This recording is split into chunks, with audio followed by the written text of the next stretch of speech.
Friends यही रेसिपीटा ना बहुत कम तेल मसला आ बहुत कम टाइम रे बनीजिवो सेटा भी बहुत टेस्टी माने पूरा पूरी भोजी स्टाइल रे ताहले वीडियोटी को शेष पर्यंत निहाती देखंतु। नमस्कार जय जगन्नाथ। तो फ्रेंड्स मु पुणी थरी आपण मानक पई गोटे सुंदर रेसिपी नै कि आछि बहुत इजी और बहुत कम टाइम रे हमें बनेबा आ एबे जेहेतु कटिकी पोटल मिलुछि तो पोटल रो गोटे बढ़िया खुरमा आज बनेबा। मु आज पोटल आलू आ पनीर रो भोजी स्टाइल रो आपण मानक खुरमा बनै कि देखिबी। तो चलंतु जीवा स्टार्ट करबा।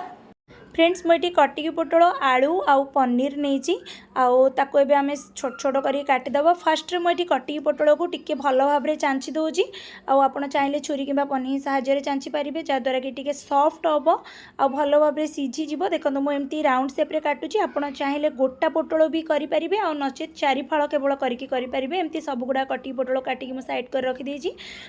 आलू को भी एबे टिके छोट छोट साइज रो काटिदेवा आ पनीर को भी सेमती छोट छोट साइज काटिकी ताको आमे भल भाव में छाणीदबा। पनीर को बिल्कुल भी डीप फ्राए करेंगे जस्ट हल्का फ्राए करेंगे।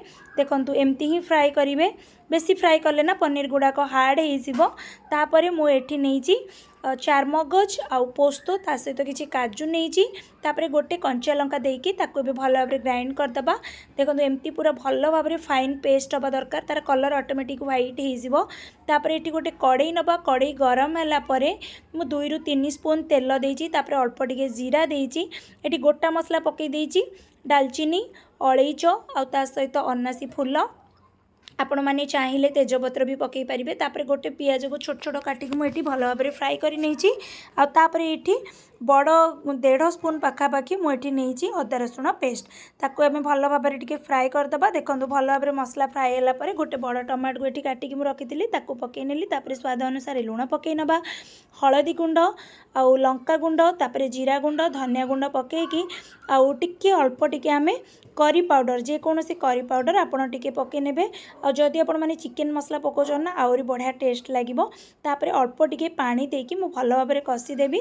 फ्रेंड्स कहीं एठी आमे तेल कम जेहेतु यूज करूचे तो अल्प टिके पानी देकी ताको घोड़ेकी गोटे 4 ରୁ 5 मिनट पई भल भाव में कषी देली। देखो मसला पूरा कषी हो आसलानी आमे जो छाणीकी रखिथिले पनीर आलू आउ कटिकी पोटल को ताको एबे पकई नबा और भल भाव में मिक्स करदेबा। तो फ्रेंड्स ये रेसिपीटा ना थरे निश्चित रूपे ट्राए करंतु बहुत कम समय रे बनी जिवो।